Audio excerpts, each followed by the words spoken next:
Hello प्यारे बच्चों, मैं रामनिवास दयाल सुमित शिक्षण संस्थान यूट्यूब चैनल में आपका हार्दिक स्वागत करता हूं।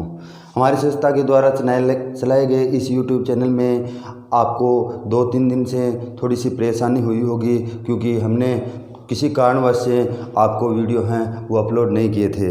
तो उसके लिए हम क्षमा चाहते हैं और हम ये प्रयास करते हैं कि आगे निरंतर हैं वो वीडियो आप तक पहुंचाते रहें, ताकि आपकी पढ़ाई हो लगातार जारी रह सके। और जब स्कूलें प्रारंभ होगी कोरोना महामारी के बाद में, तो आपको जो चैप्टर शुरुआत कराए जाएंगे उन चैप्टर पढ़ने में कोई भी प्रकार की कोई दिक्कत नहीं आई।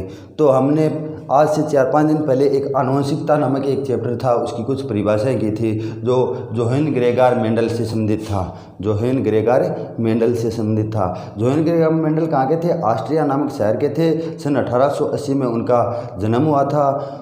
मैं थोड़ा सा उनका एक परिचय दे देता हूँ कि मेंडल जी हैं वो कौन थे, आनुवंशिकता से संबंधित प्रयोग कहाँ पे किए, कब किए, क्यों किए, ठीक है ना। तो ये सारे कारण हैं, सारे क्वेश्चन हैं जो मतलब प्रत्येक बच्चे से अकस्मात पूछे जा सकते हैं। ये जब लेसन हो जाता है, लेसन होने के बाद में कोई भी टीचर हैं जो साइंस का टीचर है, साइंस पढ़ाने वाला साइंस का पूछेगा, मैथ्स पढ़ाने वाला मैथ्स का पूछेगा। जो नॉर्मल जो क्वेश्चन होते हैं ना, वो क्लास टीचर वो पूछ सकता है कि आपको ये कोर्स करवा दिया है, आपको ये लेसन करवा दिया है, तो इसके बारे में थोड़ी सी मेरे को बेसिक परिभाषाएं हैं, इसका आंसर दे सकता हूँ। तो बच्चे को मतलब इस प्रकार से याद होनी चाहिए कि वो तुरंत उन क्वेश्चनों के आंसर हम वो फटाफट बता दें। तो मैंने आनुवंशिकता से संबंधित चर्चा की थी आज से 2-3 दिन पहले। तो उसी चैप्टर का कुछ भाग हैं वो अपन आगे कर लेते हैं। यानी आनुवंशिकता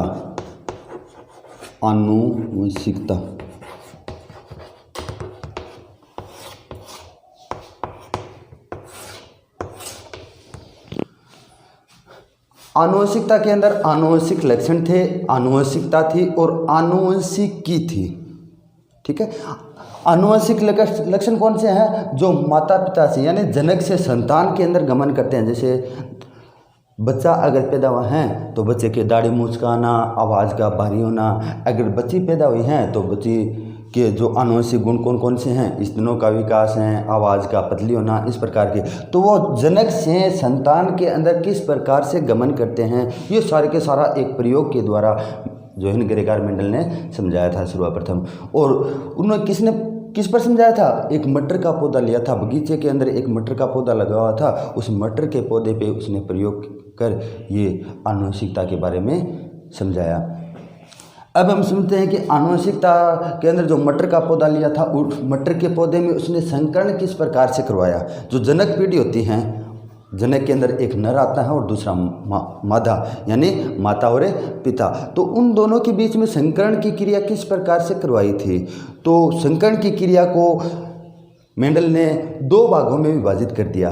पहला भाग है वो कहलाया एक संकर संकरण क्रॉस, और दूसरा भाग है वो कहलाया द्विसंकर संकरण क्रॉस।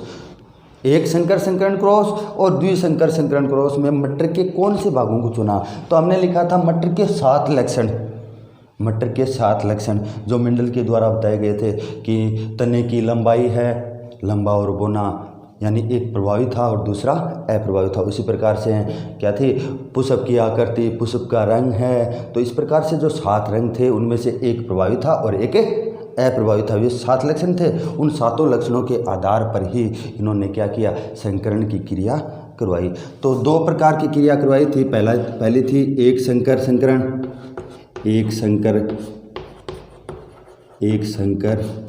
संकरण और दूसरी थी द्विसंकर संकरण,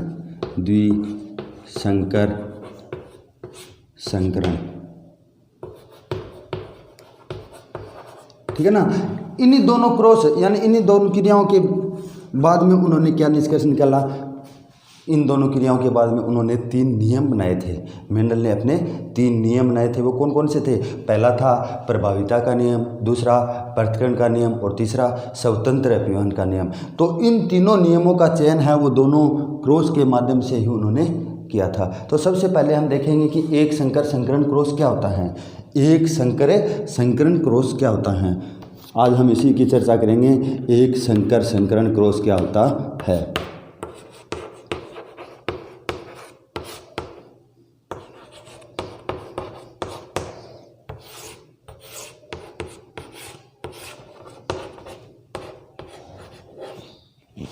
बेसिक तौर पे हम देखें तो इसके अंदर क्या आएगा कि एक जोड़ी का मतलब नर होगा और दूसरी मादा होगी, ठीक है ना। एक जोड़ी विपरीत लक्षण, जिसको हम क्या बोलते हैं, विपर्यासी लक्षण। एक जोड़ी विपरीत लक्षण वाले युग्मकों के बीच में जब क्रॉस की क्रिया करवाई जाती है तो उससे उत्पन्न होने वाली संतान है वो क्या कहलाती है, एक संकर संकरण क्रॉस कहलाती है। एक जोड़ी विपर्यासी लक्षणों के मध्य क्रॉस से उत्पन्न संतति, एक जोड़ी विपर्यासी लक्षणों से उत्पन्न होने वाली संतति एक संकर संकरण क्रॉस कहलाती है। तो इसको हम रेखा चित्र के माध्यम से भी देख लेंगे कि इसका रेखा चित्र को किस प्रकार से बनाया जाता है। तो इसकी परिभाषा क्या लिखेंगे, एक जोड़ी विपरीत का दूसरा अर्थ क्या होता है, विपर्यासी, विपरीत या विपर्यासी। एक जोड़ी विपरीत या विपर्यासी लक्षणों वाले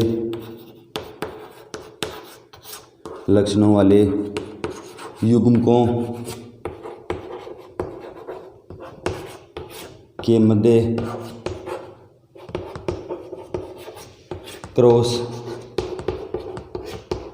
से उत्पन्न संतति ठीक है ना।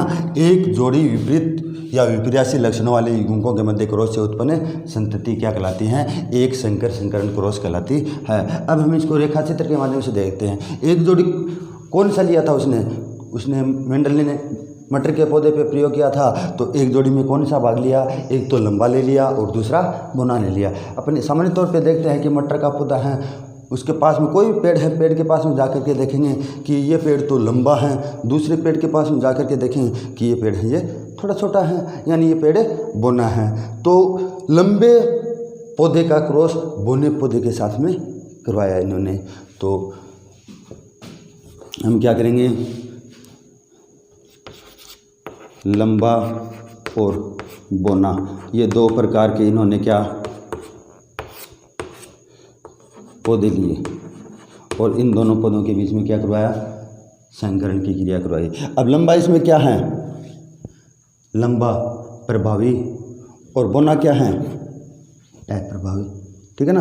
बोना प्रभावी भी हो सकता है और अप्रभावी भी हो सकता है, लेकिन लंबा क्या है, लंबा केवल प्रभावी है। लंबा केवल प्रभावी लक्षण हैं जो कि अपने आप में प्रकट हो जाता है, अपने आप में गुणों को आसानी से प्रकट कर देता है। तो ये लंबा क्या है, प्रभावी लक्षण है। और बोना क्या है, प्रभावी भी है और अप्रभावी, दोनों के गुण हैं इसके अंदर। प्रभावी के गुण कैसे होंगे कि ये बोना है जब लंबे के साथ में क्रिया करेगा तो इसके अंदर प्रभावी के गुण हो जाएंगे, और ये एकांत में रहेगा तो ये अपने आप में क्या है, अप्रभावी है। बोना अगर एकांत में रहता है तो अपने आप में क्या है, अप्रभावी है। और जब ये लंबे के साथ में क्रिया करता है तो ये क्या बन जाता है, प्रभावी गुण प्रकट करने लगता है। और लंबा क्या है, अपने आप में मूल रूप से क्या है, प्रभावी लक्षणों को ही प्रकट करता है। तो इसका रेखा चित्र बना लेते हैं कि लंबे हैं, एक लंबा पौधा लेंगे, दूसरा बोना पौधा लेंगे। लंबा क्या है, नर और ये मादा, यानी एक जोड़ी विपरीत लक्षण हो गई, विपरीत लक्षण हो गए, एक लंबा है तो दूसरा बोना है। तो दोनों के रेखा चित्र के द्वारा हम बता देंगे कि किस प्रकार से इसका रेखा चित्र है वो बनाया जा सकता है एक संकर संकरण क्रॉस का। और उसी के अंदर हम जो 3 नियम बताए थे मेंडल ने, उन तीनों नियमों की खोज करेंगे कि ये नियम हो किस प्रकार से उत्पन्न होते हैं। इन दोनों क्रॉसों के अंदर ये 3 नियम किस प्रकार से हम बना सकते हैं।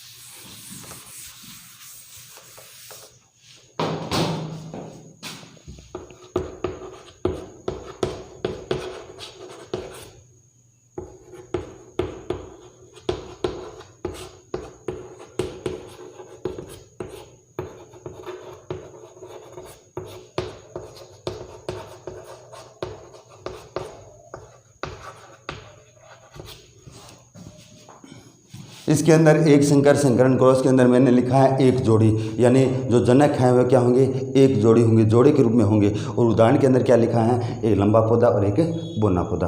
तो लंबे को हम किस रूप में प्रदर्शित करते हैं, कैपिटल टी से, TALL से लंबा, ठीक है ना। तो दोनों जो लंबे हैं, लंबा पौधा है, इसको कैपिटल T से प्रदर्शित करेंगे। दूसरी बात है, इसके आगे है बोना पौधा, तो बोने पौधे को स्मॉल t से प्रदर्शित करेंगे हम।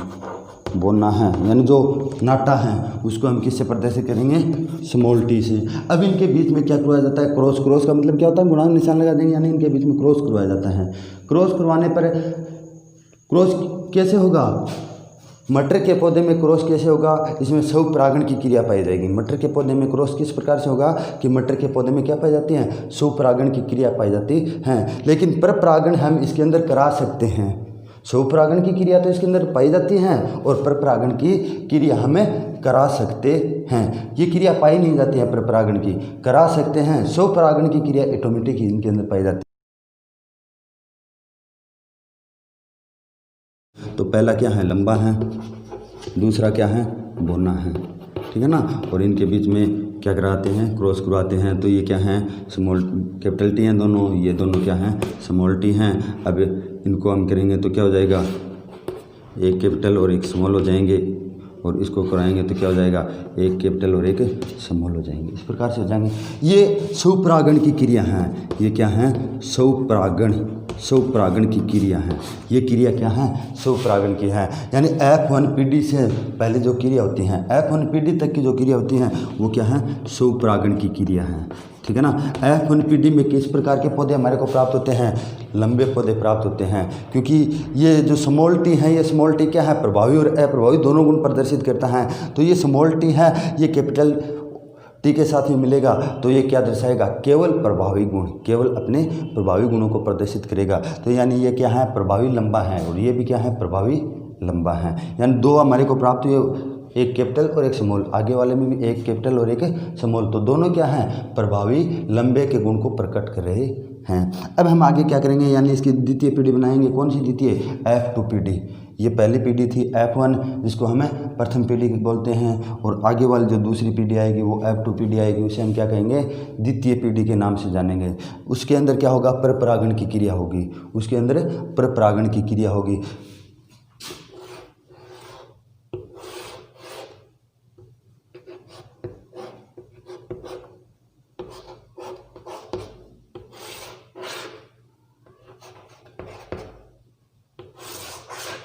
इस प्रकार से बना लेंगे। अब देखो इसके अंदर क्या है, इसके अंदर पहला समूह कैपिटल T है, तो उसका भाग क्या है, पहला कैपिटल T है, दोनों से क्रिया कराएंगे तो शुद्ध लंबा, यानी लंबे के भाग क्या गए, दोनों ही कैपिटल T आ गए, यानी अपने आप में ये क्या है, शुद्ध लंबा हैं। बाहर से देखेंगे ना, तो बाहर से देखने पर हमें क्या प्राप्त होगा कि ये तो लंबा पौधा है और ये बोना पौधा है। लेकिन जब इसका जीन प्रारूप लेंगे, यानी कारक चुनेंगे, कारक चुनने पे हमें पता चलेगा कि ये इसका जीन प्रारूप है वो इतना है और इसका जीन प्रारूप इतना है। तो ये पीढ़ी है F2PD, ये F2PD हैं। इस F2PD को किस नाम से जानते हैं, द्वितीय पीढ़ी के नाम से भी जाना जाता है। F2PD को द्वितीय पीढ़ी के नाम से भी जानते हैं। तो अब देखो इसके अंदर 4 प्रकार की संतति उत्पन्न हुई हैं। इसे क्रॉस के अंदर 4 प्रकार की संतति उत्पन्न हुई है। और 4 प्रकार की संतति कौन कौन सी हैं, दोनों कैपिटल T हैं, आगे वाले में एक कैपिटल एक स्मॉल t है, उससे आगे में एक कैपिटल एक स्मॉल और उससे आगे में एक, दोनों ही स्मॉल है, ठीक है ना। ये 4 प्रकार की संतति उत्पन्न हुई हैं। हम सामान्य तौर पे देखेंगे ये तीनों संतति किस प्रकार की हैं, तीनों ही लंबे प्रकार की हैं। सामान्य तौर पे हम जब पेड़ को देखते हैं, पेड़ को जब देखते हैं तो इसके अंदर भी T है, इसके अंदर भी कैपिटल T है, इसके अंदर भी कैपिटल T है। इसका मतलब क्या हुआ कि ये तीनों ही लंबा रूप लिए हुए हैं, ठीक है। अब जो दूसरा है, दूसरे के अंदर दोनों में ही क्या है, स्मॉल t है। इसका मतलब क्या हुआ, ये बोना हुआ, ये बोना पौधा हुआ, ठीक है। तो ये F2PD का रूप है। F2PD के अंदर हमें क्या पता चलता है कि ये 3 हैं, ये 3 तो क्या हैं, लंबे पौधे हैं, और एक क्या है, बोना पौधा है। इसका मतलब क्या हुआ, 3:1। हम बाहर से पेड़ को देख रहे हैं कि पेड़ हम किस प्रकार का हमें दिखाई दे रहा है। पेड़ का मतलब क्या हुआ, उससे पेड़ से उत्पन्न होने वाली संतति किस प्रकार की दिखाई दे रही है। तो पेड़ से उत्पन्न होने वाली संतति किस प्रकार की दिखाई दे रही हैं, 3 लंबे दिखाई दे रहे हैं और एक बोना दिखाई दे रहा है, ठीक है ना।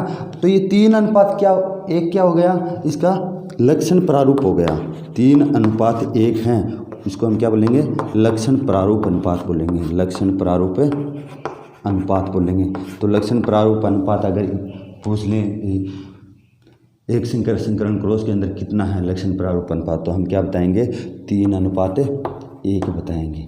अब दूसरा अनुपात इसके अंदर और आता है, दूसरा कौन सा आता है, कारकों के आधार पर, जो पादप के जो भाग हैं यानी 2 लक्षण हैं जो लंबा और बौना, उसके अंदर जो कारक पाए जाते हैं उन कारकों के आधार पे क्या करेंगे, दूसरा अनुपात का चयन करेंगे। तो कारक के आधार पे चयन करने पर हमें क्या प्राप्त होता है कि इसके अंदर पहला जो भाग है इसके अंदर हमें दोनों में ही कैपिटल T दिखाई दे रहा है, इसका मतलब क्या हो, ये शुद्ध लंबा है, ये क्या है, शुद्ध लंबा है। और इन दोनों मध्य भाग में जो ये 2 हैं इनके अंदर हमें क्या दिखाई दे रहा है, एक कैपिटल T दिखाई दे रहा है और दूसरा स्मॉल t दिखाई दे रहा है, इसका मतलब क्या हुआ, ये अशुद्ध लंबा है। और लास्ट वाला तो क्या है, इसको शुद्ध बोना बोल दो चाहे अशुद्ध बोना बोल दो, ठीक है ना, क्योंकि बोना है अपने आप में, बोना है तो चाहे वो शुद्ध है चाहे अशुद्ध है तो वो बोना का बोना, ठीक है ना। तो इसका जब हम जीन प्रारूप अनुपात करेंगे, जीन प्रारूप अनुपात करेंगे तो हमें क्या प्राप्त होगा, देखो किस प्रकार से किया हमने कि कारक के आधार पे किया। कारक क्या होता है, जीन, कारक क्या होता है, जीन क्या होता है, यानी कारक या जीन क्या होते हैं, गुणसूत्र की सबसे छोटी इकाई होती है, गुणसूत्र की सबसे छोटी इकाई होती हैं। अब जो सजीव होते हैं, सजीवों के अंदर गुणसूत्र पाए जाते हैं, और चाहे वो मतलब मनुष्य हो, चाहे कुत्ता हो, चाहे बिल्ली हो, चाहे पेड़ हो, चाहे कोई भी, ठीक है ना, तो उनके अंदर गुणसूत्र की संख्या कुछ ना कुछ अवश्य पाई जाएगी। और उस गुणसूत्र की जो सबसे छोटी इकाई है वो क्या कहलाती है, कारक कहलाती हैं। लेकिन वर्तमान समय में उसको किस नाम से जानते हैं, जीन के नाम से, उसी कारक को जीन के नाम से जाना जाता है। तो ये क्या हो गया, जीन प्रारूप अनुपात हो गया। जीन प्रारूप अनुपात में क्या लिखेंगे, शुद्ध लंबा, इसके बाद में अशुद्ध लंबा, और उसके बाद में बोना। तो इसके अंदर कितने आएंगे, शुद्ध लंबा, यानी दोनों कैपिटल T हैं वो क्या हैं, शुद्ध लंबा हैं, ये दोनों कैपिटल T लिख देते हैं। अशुद्ध लंबे के अंदर कैसे प्रकार से आएंगे, एक कैपिटल T आएगा और एक स्मॉल t आएगा, और बोने के अंदर क्या आएंगे, दोनों ही स्मॉल t आ जाएंगे, ठीक है ना।